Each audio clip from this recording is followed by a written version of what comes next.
എല്ലാവർക്കും അബിക talks and music ചാനലിലേക്ക് സ്വാഗതം. ഞാൻ നിങ്ങളുടെ സ്വന്തം ജിൻസി. ഇത്രത്തോളം ഞങ്ങളുടെ വീഡിയോ സപ്പോർട്ട് ചെയ്ത് എല്ലാവർക്കും ഹൃദയത്തിന്റെ ഭാഷയിൽ നന്ദി അറിയിക്കുന്നു. ഇന്ന് നമ്മൾ ഡിസ്കസ് ചെയ്യാൻ പോകുന്നത് കേരളക്കരയെ വീണ്ടും ഭീതിയിലാഴ്ത്തിക്കൊണ്ട് അമീബിക് മസ്തിഷ്ക ജ്വരം, ബ്രെയിൻ ഈറ്റിംഗ് അമീബ കുട്ടികളെ ബാധിക്കുന്നത് എന്തുകൊണ്ട്? ബ്രെയിൻ ഈറ്റിംഗ് അമീബ വീണ്ടും കേരളത്തെ ഭീതിയിലാഴ്ത്തിക്കൊണ്ടിരിക്കുകയാണ്.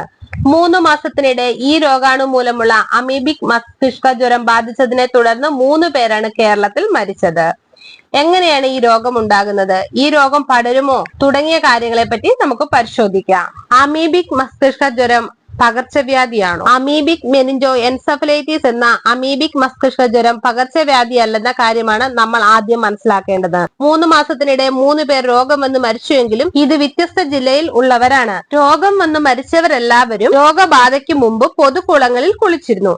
ഇതാണ് രോഗകാരണമെന്നാണ് കരുതപ്പെടുന്നത്. ബ്രെയിൻ ഈറ്റിംഗ് അമീബ ശരീരത്തിലെത്തുന്നത് എങ്ങനെയാണെന്ന് നോക്കാം. കുളങ്ങളിലും മറ്റും കാണപ്പെടുന്ന അമീബയാണ് ഈ അപൂർവ രോഗത്തിന് കാരണം.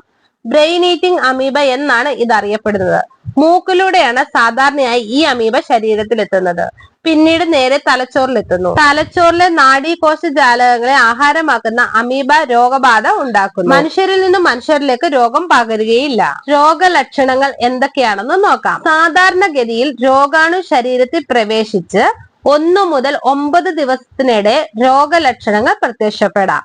തലവേദന, പനി, ഓക്കാനം, ഛർദി, കഴുത്തിനു മരവിപ്പ്, ചുഴലി, മാനസിക നില തകരാറിലാവൽ എന്നിവയെല്ലാമാണ് രോഗലക്ഷണങ്ങൾ. വളരെ വേഗം രോഗം ഗുരുതരമാകാറുണ്ട്. 95% മരണസാധ്യതയുള്ള ആ രോഗത്തിന്റെ ലക്ഷണങ്ങൾ തുടങ്ങി 1 മുതൽ 12 ദിവസത്തിനുള്ളിൽ മരണം സംഭവിച്ചേക്കാം. രോഗം വരാതിരിക്കാൻ എന്താണ് ചെയ്യേണ്ടത്? വൃത്തിഹീനമായ ജലാശയങ്ങളിൽ കുളിക്കാൻ ഇറങ്ങാതിരിക്കുക. സ്വിമ്മിംഗ് പൂളുകൾ നന്നായി ക്ലോറിനേറ്റ് ചെയ്യണം. കുട്ടികളാണ് ഈ അസുഖം കൂടുതലായി ബാധിക്കുന്നതായി കാണുന്നത്.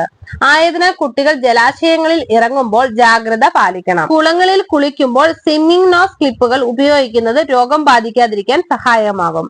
ജലാശയങ്ങൾ വൃത്തിയായി സൂക്ഷിക്കാൻ എല്ലാവരും ശ്രദ്ധിക്കണം. മൂക്കിലൂടെയാണ് അമീബ ശരീരത്തിലെത്തുന്നത് എന്നതിനാൽ മുങ്ങിക്കുളി ഒഴിവാക്കുക. മൂക്കിൽ വെള്ളം കയറാതെ കുളിക്കുക.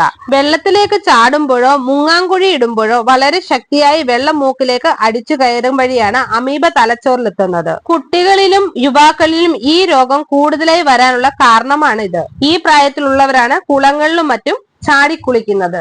അമീബിക് മസ്തിഷ്ക ജ്വരം വലിയ ആശങ്കയായി പടരുമ്പോൾ ഈ രോഗത്തെ പറ്റി അറിയേണ്ട ചില കാര്യങ്ങളാണ് നാം ഇവിടെ ഡിസ്കസ് ചെയ്തത്. രോഗം ഉണ്ടാക്കുന്ന അമീബ കെട്ടിക്കിടക്കുന്ന വെള്ളത്തിൽ ജീവിക്കുകയാണ്. അത്യപൂർവ രോഗമാണ് അമീബിക് മസ്തിഷ്ക ജ്വരം എന്ന് ഡോക്ടർമാർ പറയുന്നു. കുളിക്കുമ്പോഴും മറ്റും മൂക്കിലെ നേർത്ത തൊലിയിലൂടെയാണ് അമീബ മനുഷ്യ ശരീരത്തിൽ കടക്കുന്നത്. രോഗം തലച്ചോറിലെത്തിയാണ് ഗുരുതരമായി ബാധിക്കുന്നത്. ആയതിനാൽ മരണനിരക്ക് വളരെ കൂടുതലാണ്.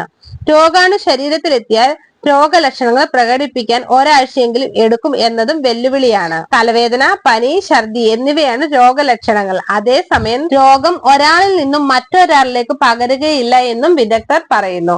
നിങ്ങൾക്ക് ഈ വീഡിയോ ഇഷ്ടമായ ലൈക്ക് ചെയ്യുക, ഷെയർ ചെയ്യുക, എന്റെ ചാനൽ സബ്സ്ക്രൈബ് ചെയ്യുക. മറ്റൊരു വീഡിയോയുമായി വീണ്ടും കാണാം.